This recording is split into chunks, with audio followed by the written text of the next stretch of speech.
Hi everyone, welcome to the book reading of Neoliberalism, Globalization, Income Inequality, Poverty and Resistance. We will start momentarily, but today is April 3, 2022, and I am at the Germantown Espresso bar doing a live reading, and we have opened it up to the not only to the locals, but also those who are unable to make it and who can participate via Facebook link. We will start momentarily, and we will read some chapters from my new book. Well, it's not necessarily new. It was published it came out in April 27th. April 27th, the paperback, because it's in all platforms. It's in hardcover, paperback, ebook, and it's also in audio. So, but the paperback came out on April 27th, and then about a week or so later on, the Kindle and then the hardcover came out. It's published by Palmetto Publishers, and it's in conjunction with my company, the Neoliberal Corporation. It is it's an erudite study of not just Jamaica's economic. It's not just an erudite analysis of Jamaica's economic history, but it's also an erudite analysis of the global south, global north dynamics that occurs in the world. And we are looking at the dynamics that creates income inequality, poverty, and we're also, in the second part of the book, looking at challenges to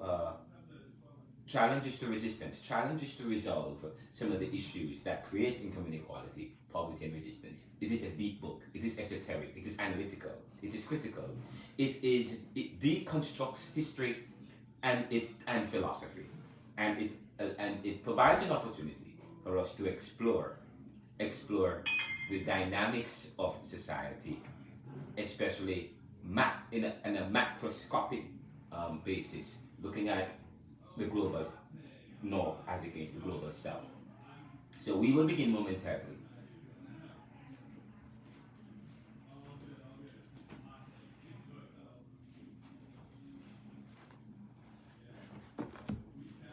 Are you pausing?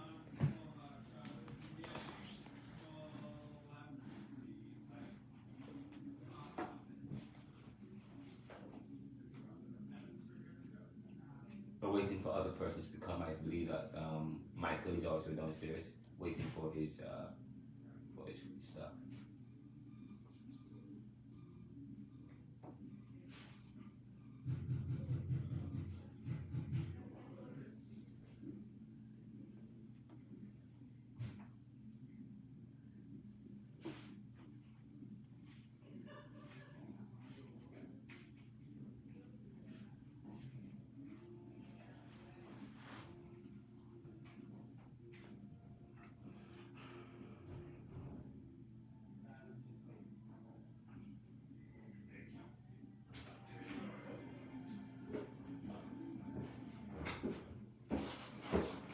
Oh, wow.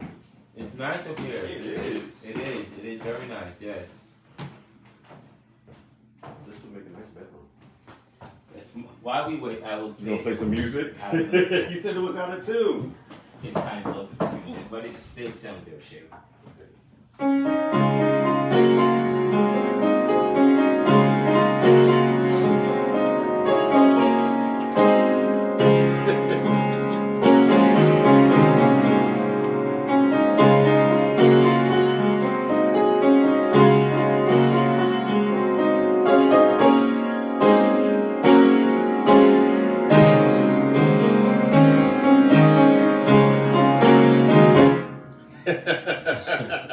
Nice. Before I forget, let me get a book for my friend. Yes. We Wait. hardcover or paperback. He's just a friend. What's the difference in price? This is 35 and this is 25. Let's see what I got. Doesn't matter. I got 25. That's perfect. Oh, all right. And then we sign. Oh, you want to sign it? Yes. Of course, I have to sign it. Thank you so much for your contribution, sir. You're a notary too? Jeez, you do it all. Yes, I am. Okay, so who's His name is Justice, Justus. Justus? Mm-hmm. All right, from Oh, it's really from you. And this is April 3, 2022. Enjoy and be moved. And then, of course, I will sign this right here. Oh, that's okay. Give it a little bit of. Yeah. Yes. That's cool. There you go, sir. That Thank is you very so cool. much. Yeah, man. Yeah, man. I don't want to start reading it because several other persons are supposed to be coming, but I don't think I have. I think. So you were saying to me briefly yesterday that you had some interviews coming up. Yes, I will be interviewing some people. I think I'm waiting on. I've reached out to John Castro, who is the 2024 presidential candidate, and he's running for president. And he's actually, he goes to my school. So he's a graduate of Georgetown Law School. I go to Georgetown University, School of Continuing Studies. Different school, same university. But I reached out to him because I said I want to, here is a young guy who is working hard, you know, he doesn't come from connections. Right. And he work hard, and he, in a sense, I can identify with him because someone who came from nothing or some come from and who work hard and struggle and so on and reach where you are in life, and here is he's running, but I think he's a fiscal conservative. I think he is, but he is a Democrat. I believe he's a Democrat. Yeah. But he's running and for 2024. And he has some interesting concepts, some of the concepts, some interesting ideas I want to get to know. Like he's against some of the policies. Say, for example, this new ban that they just passed, and I was reading his Twitter page. He follows me, and I follow him now. But I hope to interview him next week. Okay. I'm looking forward to that. And that's well, that. Yeah. I was saying if you could score an interview with Fetterman, that would be wonderful. He's the new candidate running for governor. For the state of Pennsylvania. Yeah. Okay, of course. Only because we don't have clearly a lot of good candidates, and I believe he's one. Okay. He didn't start out in politics. Started out in the service. Okay. Doing things, and then. Kind of fell into politics by, just... Thank you for joining us. Thank you. And please, bring others, get others involved. Bring your friends. I'm about to do the reading. Bashir, I wish you were here. But fine, you are there. But I'm about to do the reading of this book. But before we begin, we will... I'm having just a quick discussion about some stuff I'm doing, and somebody asked me... some interviews that I'm trying to put together. One of which is with John Castro, who is the 2024 presidential candidate. But I'm hearing that there's a Fetterman that's also running for governor for Pennsylvania. I do a podcast, and so I also do two podcasts. One called the Neoliberal Round, and I do another one that I just got an invite to do. It's P Adverb, where we do interviews. So. I am looking forward to that. So I will be reaching out to Fetterman's office to see. Because, people don't understand, grassroots is very powerful. Yes. That Obama won because he understood human nature. He understands organization and community organization, how to organize and mobilize. And people don't understand the most powerful way to realize success if you were like a church, or if you are a political movement or so on, it's through grassroots. And then you build on that. And I think that's what's happening. And so actually, John Castro reached out to me. Okay. I didn't reach out to him, he reached out to me. Because he saw me because I've been doing a lot of grassroots stuff. And the grassroots stuff, so Fetterman will benefit from grassroots stuff as well. So we're a grassroots company. And but we are growing and we're developing. Yes, so I am going to reach out to him, Fetterman. You have to give me the spelling. Okay. To speak. You guys. Yeah. So we're still waiting on others to join us. Okay, we're still waiting on others to join us, but I guess I could start with the preface. Well, I was curious though. How you got started? Yes.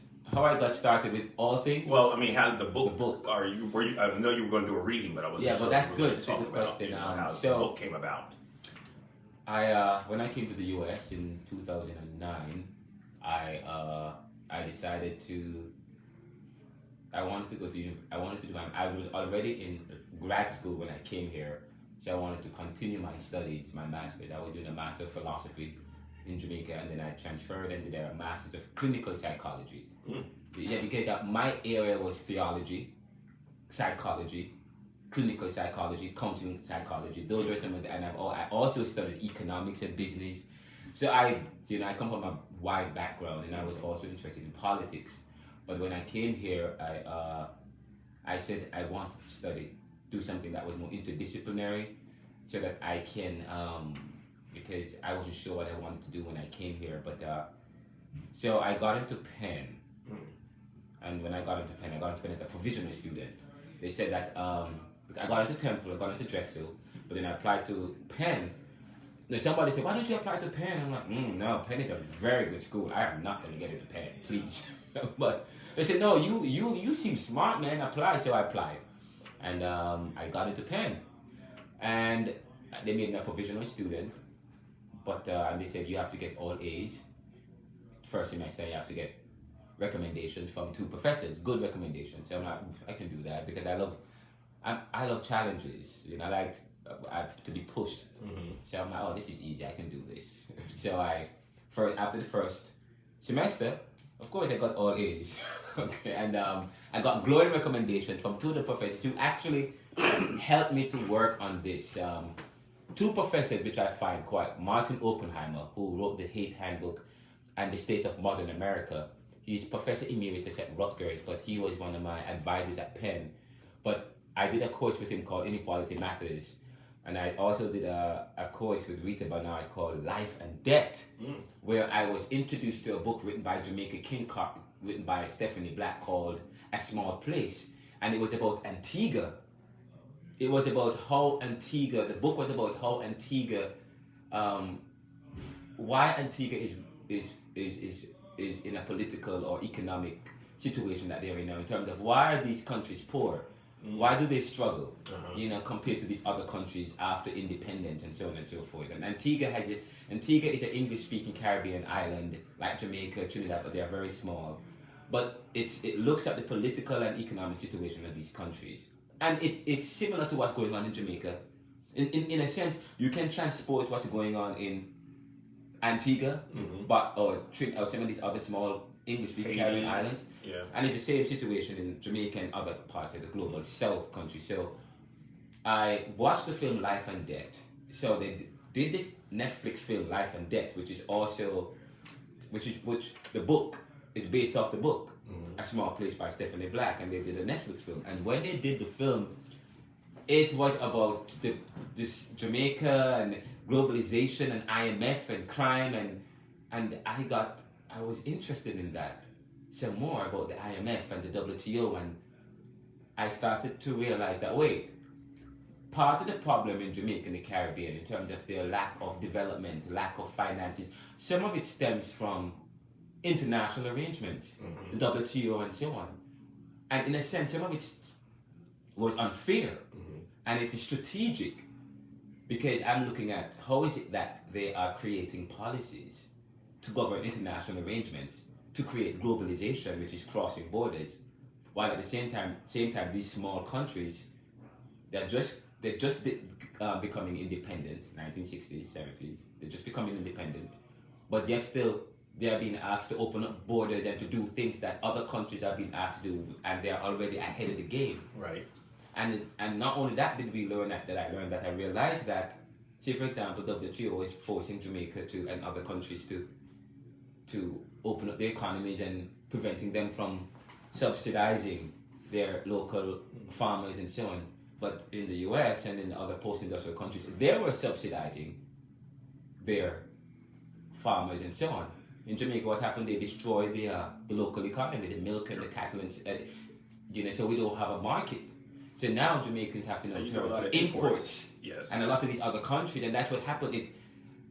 This WTO and this drive in the 60s and 70s to lend all these countries money so that they can, all of that hurt their economy. So I did a deep and in-depth study that looks at the strategies and how this is done, and understanding this idea of competition. We say we're in a competitive world that is supposed to be fair, but it's not fair. Okay, it's a facade. It's they say it is fair, but it's not. They create strategies and then they make it into. Michael Crozier talked about the bureaucratic phenomenon. It's like saying, "Do as I do, but do as I say, but not as I do." Right. You know what I mean? Right. And even recently, I was kind of lauding Donald Trump for getting rid of NAFTA, because NAFTA killed the Caribbean islands. The Caribbean islands used to have a preferential banana agreement. Right.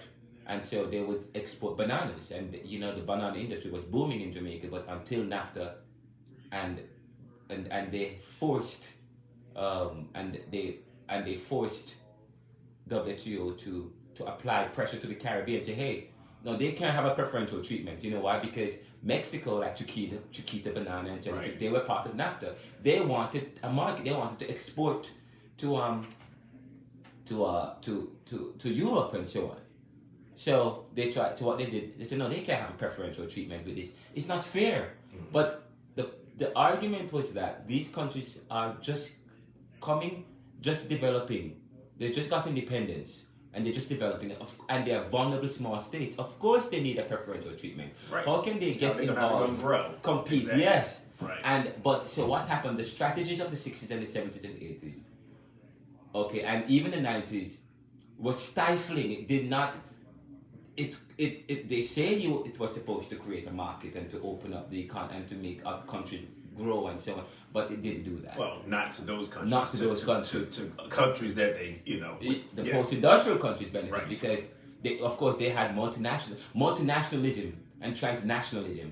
That's part of globalization. When you're talking about transnationalism and where countries, huge corporations have bases all over the world, and they dominate. They have some kind of monopoly. So now Jamaicans. You see all these potatoes and all these stuff. The markets are flooded with overseas goods and services. Mm-hmm. So yeah, my neighbor or friend, she packs boxes and boxes and boxes of stuff, and sends it down to Jamaica and goes down like 3 times a year. Yes, and sells stuff. That is it's just incredible. I mean, yes, they buy this boxes like this high and. And I'm sitting, and she filled t-shirts, socks, clothes, whatever, bleach. I mean, whatever. Yes. It's just incredible. I'm like, why do you do this? She's like, number one, they need it. They need it.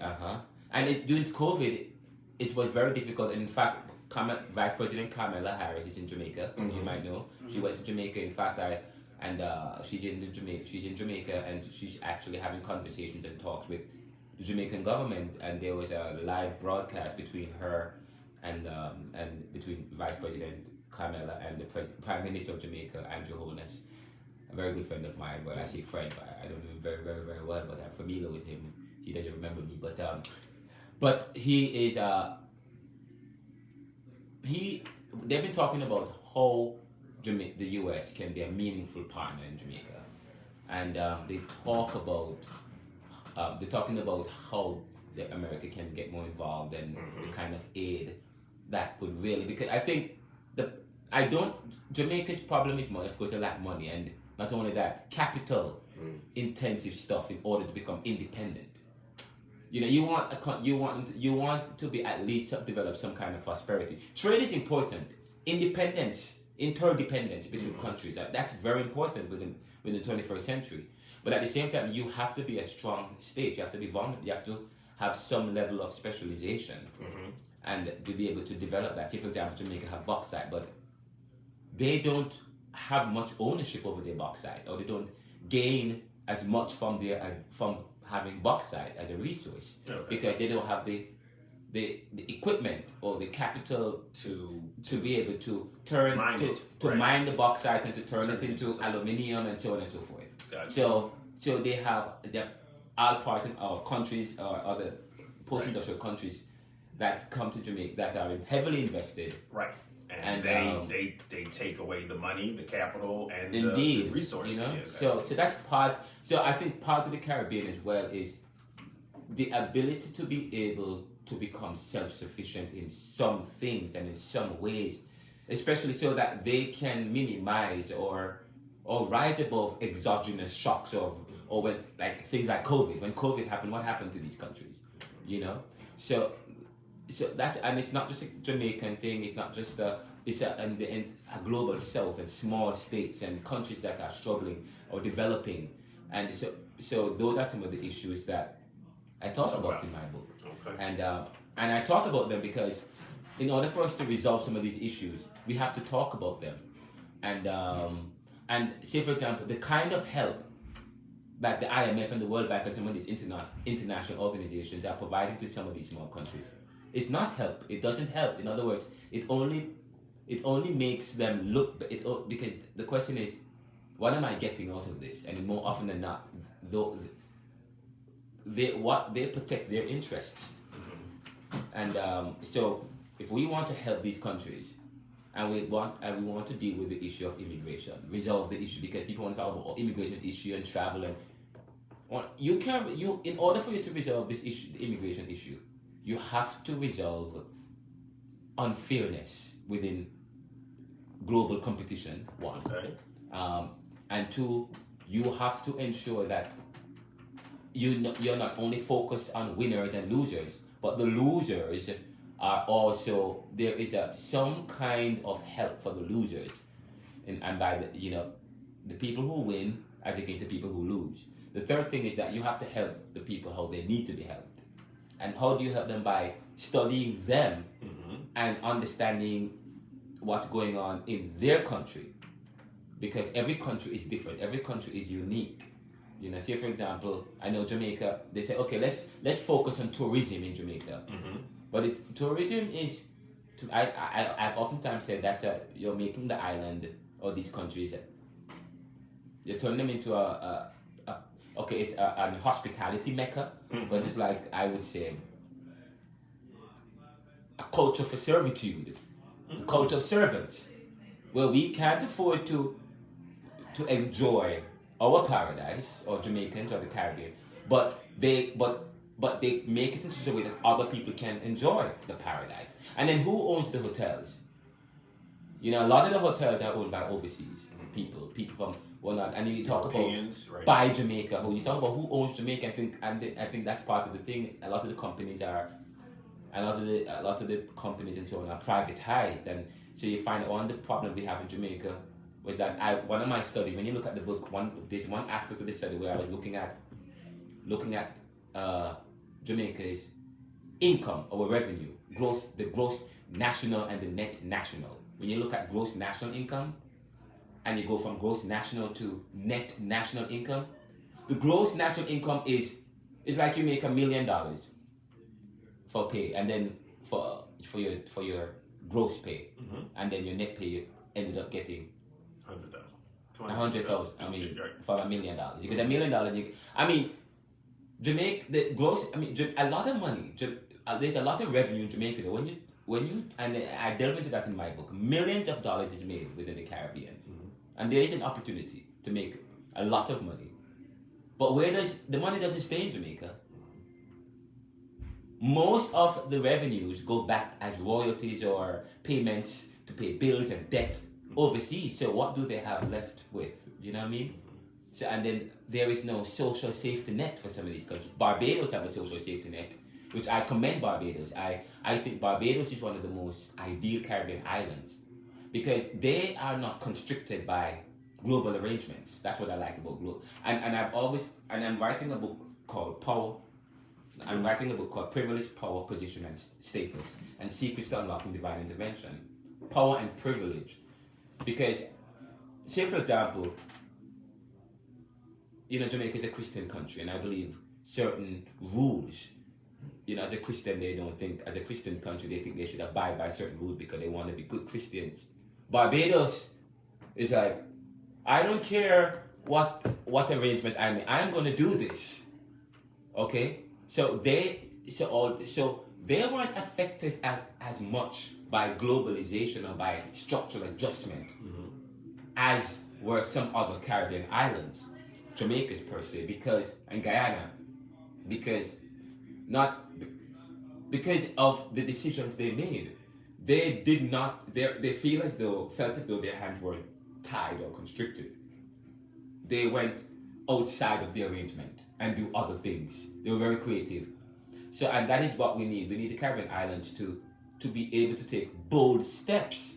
So so in Barbados, the people, they have social safety net. They have unemployment insurance, so to speak. They don't have these things in other Caribbean islands. They don't have. So if you're poor, or if you're employed and you become unemployed, you have to fend for yourself.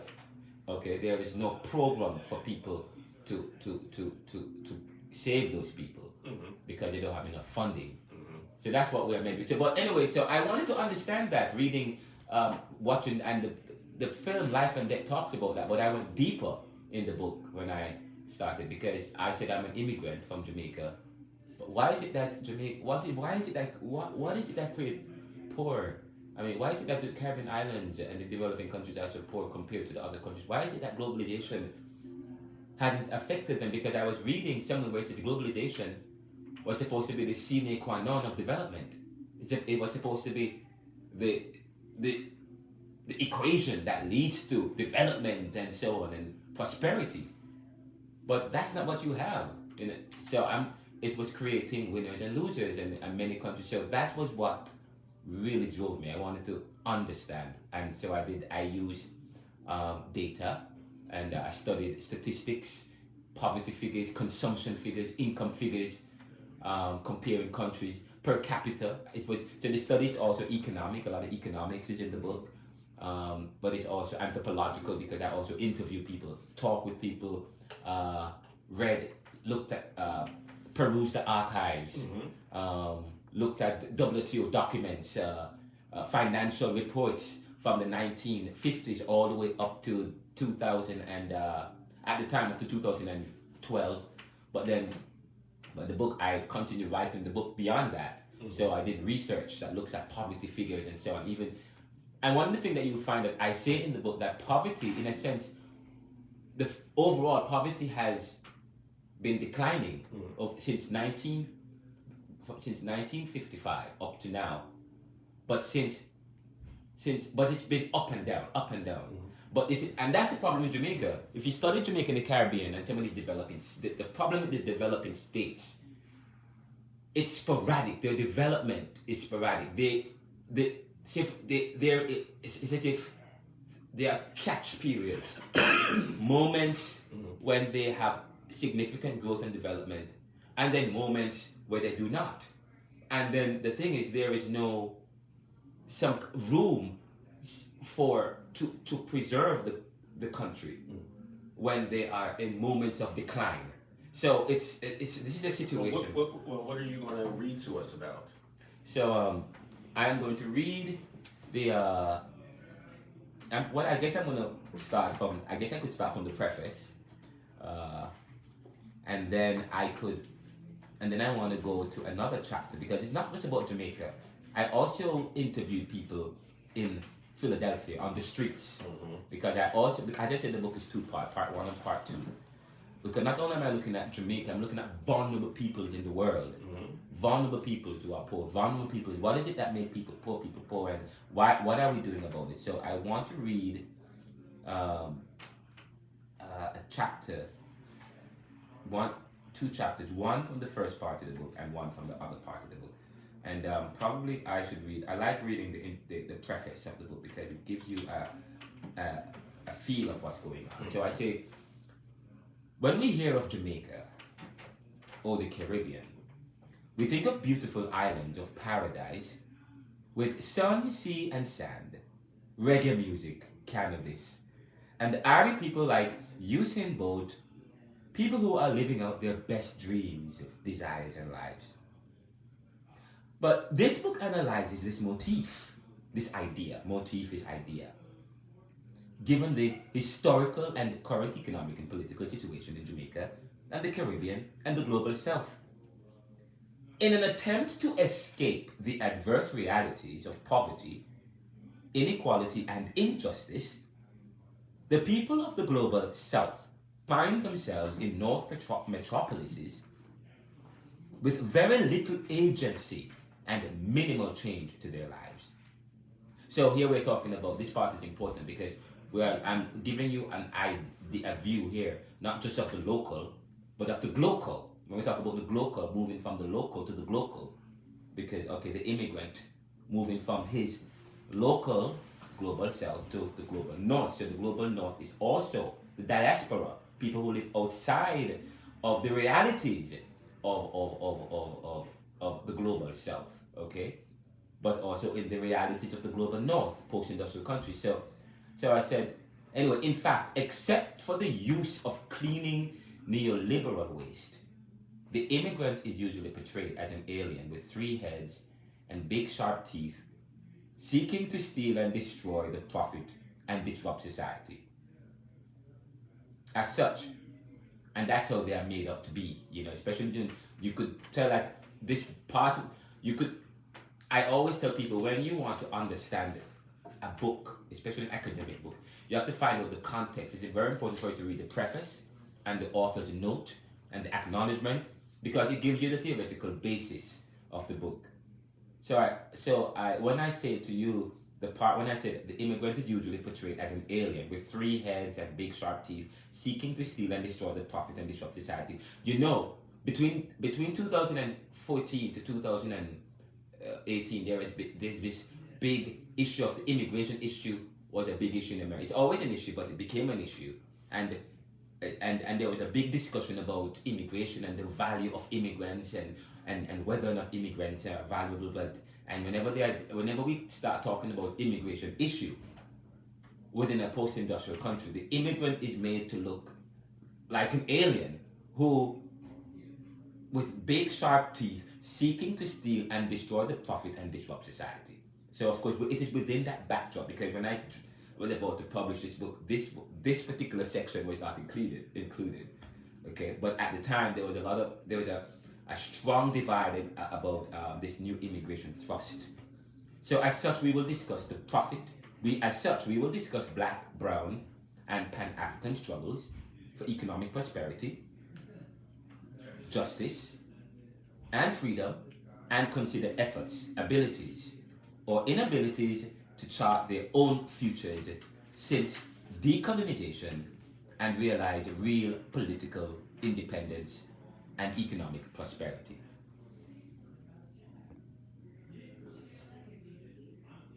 Perhaps they are charting their own course by the few corrupt of the status quo who are benefiting from partnerships with the neoliberal regime of the Washington Consensus, advocates of the bureaucratic phenomenon.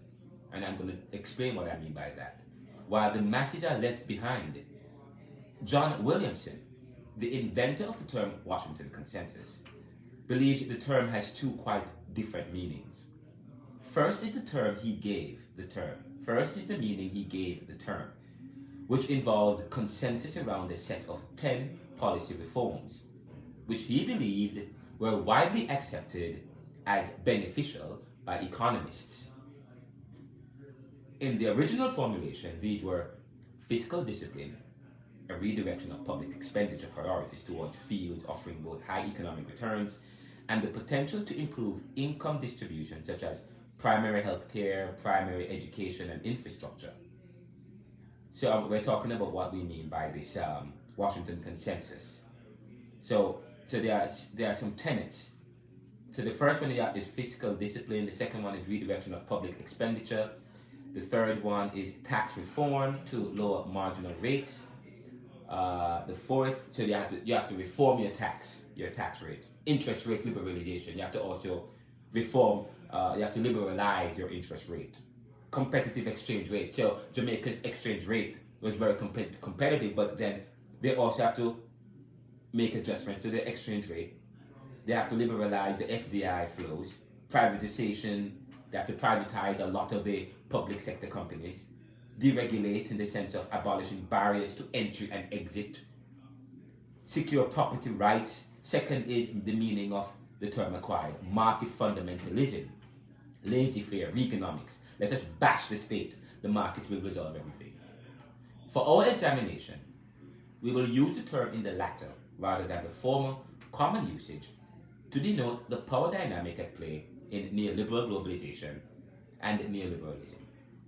The approach will be interdisciplinary and comprehensive, drawing on various disciplines and experiences and going beyond Jamaica to consider the wider Caribbean and the diaspora in the United States. It draws on past and present works on the subject and relies on readers' abilities, knowledge, primary or secondary, and skills to challenge, critically analyze, and develop their own thinking within a Jamaican, Caribbean, its diaspora, and or American context, given this century's challenges and opportunities. This book is facilitatory as it provides another opportunity to holistically explore challenges, opportunities, and solutions to Caribbean and Pan-African problems, so they can continue to develop and express these thoughts in a structured, creative way that is unique to them, one that will lead toward meaningful engagements and sustained improvements for them and their people's standard of living. So I said the project is divided into two parts. It is a part A that looks at whether Jamaica's inequality trends from the mid-1970s up to the beginning of the 21st century were a consequence of the structural adjustment policy stipulated by the neoliberal technocrats. And the study does not only concern itself with Jamaica, but Jamaica. It provides a case study and a context within which to engage the subject matter. And we will attempt to do so by tracing the impact of structural adjustment on Jamaica's economy and the relationship to this and income inequality and poverty in Jamaica from 1960s to 2008. Now, part B will argue, given Jamaica's experience with neoliberal restructuring, that Jamaica, like many former colonies, is far from independent. Since post-World War II, the Caribbean has undergone significant economic policy transformation. But what I want to actually jump to actually page XVI, that's page 16, that which says further we will consider the response to the processes of decolonization and globalization that have deepened the realities of the peoples of the global south and the peoples in the diaspora and the global north. There have been hundreds of protests against the Washington Consensus and their lackeys since 1976 by the global justice movement in America. Street protests and some degree of violence have been the main strategies of the group until recently. But are the resistance movements closer to achieving their aims? The effectiveness of the resistance will be determined by the extent to which they have realized actual power, demonstrated change in the desired direction. Essentially, we are interested in exploring by virtue of good reason whether actions or resistance have had any meaningful effect on the daily lives of the poor and marginalized people in countries of the world, Jamaica or in the United States. And we want to look at how close is the global justice movement is to achieving its demands, such as tax on speculative capital flows, radical education of developing world debt, poverty, food and water security, economic equity, and international justice and peace. Jeffrey Players observes that the movement is in no way closer to realizing its goals. We will critique the work, the bottom of page 17, XVI. We will critique the work of nationalists to bring about political independence and equity within and among nations and peoples of the global south, including those in the diaspora outside of the Caribbean. For when nationalists speak in the name of the working class, they leave the impression of promoting a working class political agenda. However, their project does not sway from elitism, and they never see beyond capitalism. They may imagine ways to reduce foreign penetration or domination and what passes for cultural imperialism. However, this stance reinforces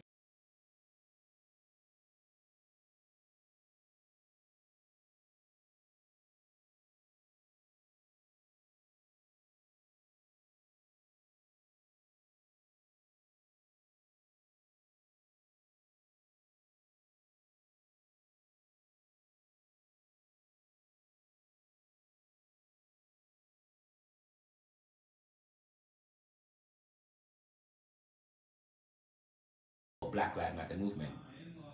Finally, we conclude with 2 essays that explore resistance through cinema and globalization.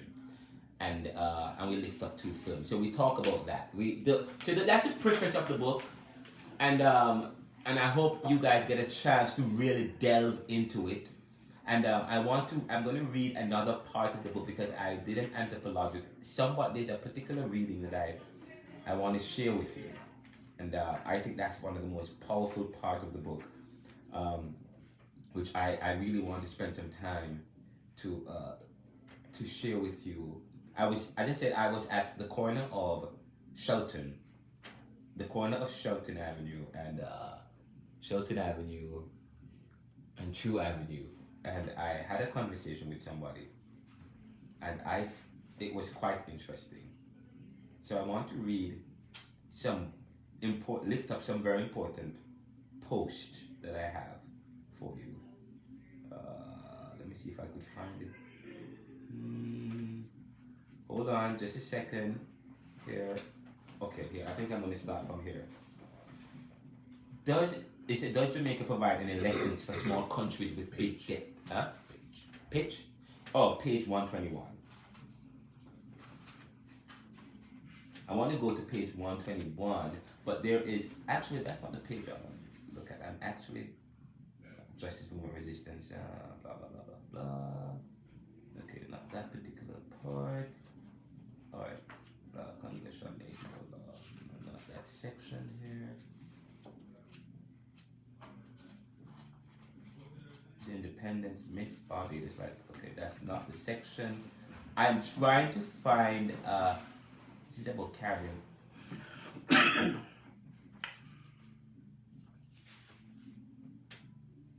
Feminism. That is not the section I'm trying to read. Okay, here we go. This has to be it.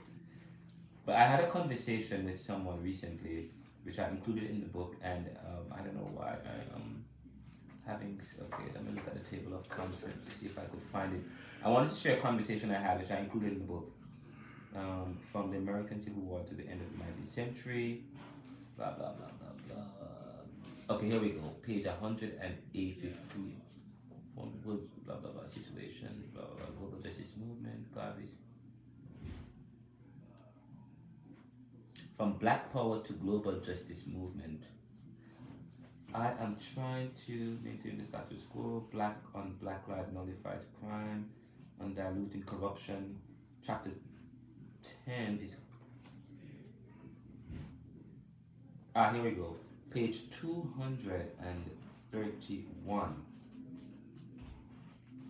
From Globe, I think that's on diluting. Okay, let's go to 231. I think hopefully it's at 231. A very interesting story. I want to, a conversation I had with someone. It is page 231. Okay. It's chapter 10, page 231. It's called Neoliberalism, Global Recession, the American Inner City, and Black Lives Matter Protests. So chapter 10 really brings the story here. Neoliberalism, Global Recession, the American Inner City, and Black Lives Matter Protests. I begin, and this is actually it's really a story that I'm telling you, an actual story I had. The subsection, from Global Justice Movement to Black Lives Matter Protest. I feel helpless now. There's nowhere to escape. Nowhere to hide. Nowhere to run. No real agency of protection and support. That's the feeling of some in our community. I was walking to the Pappy store in North Philly, and I stopped and had a conversation with an African American man on the block. I said, "How are you doing, sir?" He replied, "Well, what can I say? With all that's happening, helpless." He went on, "Police are killing black men unjustly and enjoying the protection of agencies that are supposed to advocate for fairness and justice and for us. White underage folks are taunting us and threatening us to kill us. And that is okay because they can retreat to the safety of the police. and a society who have already demonized the protesters as lawless and criminal. And if that wasn't enough, last night a black man got killed by his own black brother. And if you don't get killed by the gun or by your own brothers, then COVID will get you, as it is already disproportionately affecting African Americans. And what's worse, we are already suffering from low economic and educational outcomes or disparities. And with this COVID, many of us are out of a job and are waiting for help. But that help is yet to come as leaders play politics with black and the working class people's lives. Wow, I said. You seem resigned to hopelessness and lack of change and have reached a place of depression and fight. He replied, well, more depression and waiting to be killed. I can't fight because fighting gets you killed too. I shook my head as I got set to depart, saying, don't give up. Change is slow and hard, but good always trumps bad. And if change is good and better than what we have, then change will come. He agreed, and we bumped fists. It would be worthwhile to conclude this section with a discussion on the recent BLM protests in America and cities against economic discrimination and police brutality. If Jamaicans and the globalized post-colonial peoples are to have justice, they must not only consider protests within, but without. We must examine how this will look by considering present protests within the diaspora. And we may not have to look further than the American inner city and the recent BLM protests, which helped to change the political wind for the Democrats in the 2020 U.S. presidential elections, so that U.S. Vice President Miss Kamala Harris, a black woman of Jamaican and Indian heritage, can now sit as the second most powerful person in the free world. And I was on Germantown radio recently on Friday, and he asked me a question about brain drain, and I said to him, brain drain, in one sense, people said it's bad, but in another sense, it's good for the Caribbean, because look what happened with COVID. A lot of hotels doors were closed. So of course, what happened to all these Caribbean islands that's heavily dependent on tourism? What happened to them? I mean, how do they survive if they need foreign exchange dollars in order to purchase foreign goods in order to do certain things? You know what I mean? What happened to them? How do they survive? Remittances. The brain drain created brain drain, but in a sense there's a brain gain, in a sense, because when people with certain abilities can't find opportunities locally, they find it overseas. They have tremendous opportunities. And then they also are able to send money back to help take care of the lack in their own countries, which is what has happened in many of these poor countries during COVID, who are struggling to survive. And Jamaica is struggling. It's an industrious country. The people feel proud, and the Caribbean people are proud. But sometimes they're proud. Sometimes being proud is their downfall. You know what I mean? They're proud, but they're in need. But the good thing is that look at somebody like what's her name again? Vice President Kamala Harris. Both her parents are from developing countries. Father from Jamaica, mother from India. But look what has happened. That now Kamala is in a very good place. So I said in a sense, so that's what I've said. I said the events that transpired leading up to this were a bit of fight and a divide that almost crippled the country, as black and brown people and their white democratic friends applied various tactics of violence, social protest, and civil disobedience, so on and so forth. But I wanted to make the point that here is it, a woman from the Caribbean, who is of Caribbean descent, is now in America. Those are some of the ways Caribbean countries and developing countries can probably move ahead, when those who have gone ahead in these post-industrial countries, who can work to create opportunities and to make decisions that help these countries, then that's one of the ways we can deal with some of the problems, okay, and so that they can become independent. So that's the reading. I guess I will stop here for now. I have a conclusion on all things, and probably I should not get to the conclusion. But the book is interdisciplinary. it takes you all over the place. It takes you from Jamaica to Barbados to Guyana, all the way to the US and the UK, and even Singapore. It has a lot of graphs and data and statistics, but also stories of people who I have met with on the streets. And I share this story because it's powerful as we try to understand not just Jamaica and the Caribbean, but vulnerable people here in the US. Because I talk about black and brown struggles. I talk about that and how some of the issues of the Caribbean and the global south is some of the very same issues that people in the Americas, vulnerable people in the Americas, are having to deal with. So I hope that you get a chance to read the book in its entirety. I don't delve into it too much. It's just a reading. But another time I get a chance to have some questions and answers, and I will be doing some lectures and forums. And I will tell you when I'm going to be having some lectures and forums to teach and to get into some of these things. So purchase the book. Any questions? Any questions, by the way? Just briefly. Yes. So how did you develop the title? I mean, clearly it's a combination of everything. But... Oh my, let me tell you. Okay, I'm going to tell you this. I have to tell you the making of this book when I started, because I was working as an executive at a company, and I've always wanted to write a book, and that's my goal. I want to be a professor, to be, that's what I want, to write books and so on and so forth. But I decided to, I quit my job, but I didn't quit. I prayed and asked God to let them find me so I could work on this book. And God allowed it to happen. But it's quite interesting that it was at the end, I was struggling to find a title for this book. But then I realized what was going on in the world.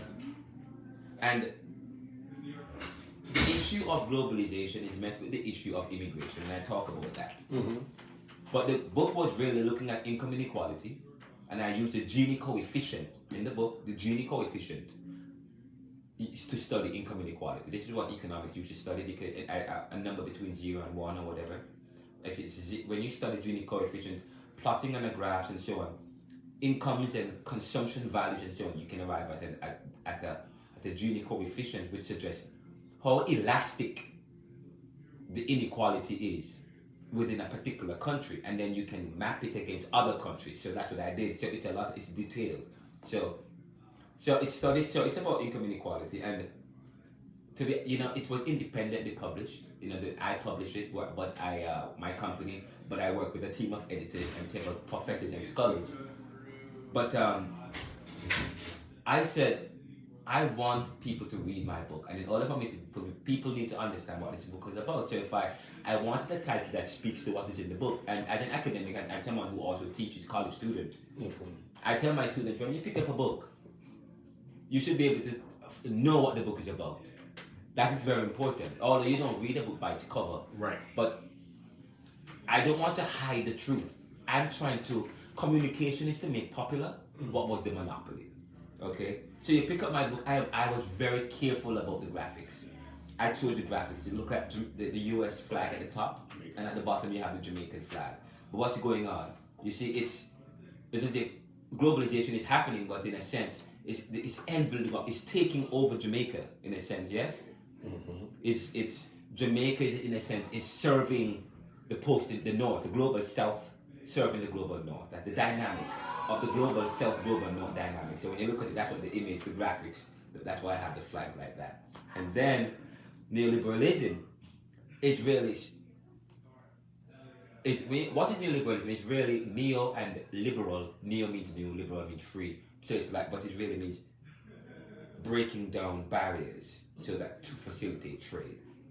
But neoliberalism, of course, nothing is wrong with that. But when it becomes a strategy that involves the bureaucratic phenomenon, a strategy where you break down barriers in order to penetrate another country, okay? So and then create rules and regulations that break down laws that only apply to those countries that you want to penetrate, but not. So that is neoliberalism in a sense, okay? So yes, you're breaking down, it's the study of the breaking down of certain barriers to facilitate trade, but a particular kind of trade. with an ulterior motive. Yes? Mm-hmm. So that is what we are getting at in neoliberalism.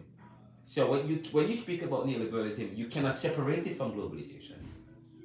Okay? And you can't separate it from income inequality. And when we talk about income inequality, I'm not just talking about income inequality or the disparities in income within a particular country, within Jamaica or within the US, but I'm talking about also because you can study incomes. You can look at how much people earn within a particular country, and then you can compare the elasticity of their incomes between 0 and 1 in terms of how uneven the incomes are within a country. But you can also take that same study and do a comparison that looks at the incomes across various countries. So you can look at the incomes of the average income in the US, and then as against the average income in Jamaica, the average income in the UK, in Germany, and you can do so. That's so I actually provide the income inequality figures for Jamaica and for the US, but I also provide income inequalities on a macroscopic basis that compares countries and region, post-industrial countries as against or global north as against global south. So of course, right. So when someone picks up the book, I want them to be able to see, because in fact, my uncle, who is a pastor in Florida, said, "Oh, I love this. I gotta buy a book. I love these topics." So you pick up the book, it speaks to those very same issues. Now, the book was only a part. When I wrote the book first, it was only this. Mm-hmm. It was just neoliberalism, globalization, income inequality, poverty, and resistance. And then I decided, I wanted to do another book, and the publishers who I work with at Palmetto said, no, Renaldo, you should 2 book 1 time, that's a lot of work. So I said, I'm just going to combine and put 2 in 1, because the resistance, because I don't want the book to just be about Jamaica. If somebody buys this book, they might just think that it's just about Jamaica. And I don't want people to think that it's only for Jamaicans. It's for everyone, because it speaks about the economic dynamics in the world that create income inequality and poverty. So, and then the resistance part now brings it to the US, the Black Lives Matter movement, because they are fighting against economic injustice. And I'm showing it, so there is economic injustice not just in the global, when you compare regions and countries, but even within countries, there are people that have the same kind of plight. So the second part of the book, which is part B, looks at how people have historically resisted issues that creates or strategies that creates income inequality and poverty. And so I talk about that in the second part about the book, and whether or not the civil rights movement or Black Lives Matter movement or global justice movement, whether or not they are effective in creating real change, demonstrated change in the right direction. You know what I mean? So I talk about that. Or power, the ability to be able to affect your life. Okay. So, yeah. I like it. Thank you. Yeah, so thank you so much. Thank you. And those who are joining me on Facebook Live, thank you so much for tuning in. Just a few of you, but I appreciate it. I believe in the law of multiplication. I believe in the law of reciprocity. I believe in that rule. Each one reach one. So if I could reach 2 persons on Facebook Live, I have reached enough. If I reach 1 person on Facebook Live, I reached enough. But this video will be available, and it's going to be online, and I'm also going to record it, and so on and so forth, so people can watch it and so on and so forth.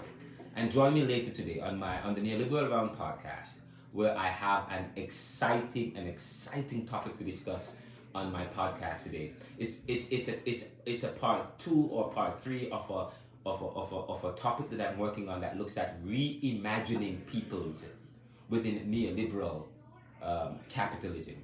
Nigga is Billy is a nigga. He don't give a sh asterisk t. And that's the title of the story. And I'm also going to lift up Stephen A. Smith, where Stephen A. Smith talks about Kyrie. Stephen A. Smith says, Kyrie is no hero. He said, Kyrie is no hero. So I'm going to be talking about that today on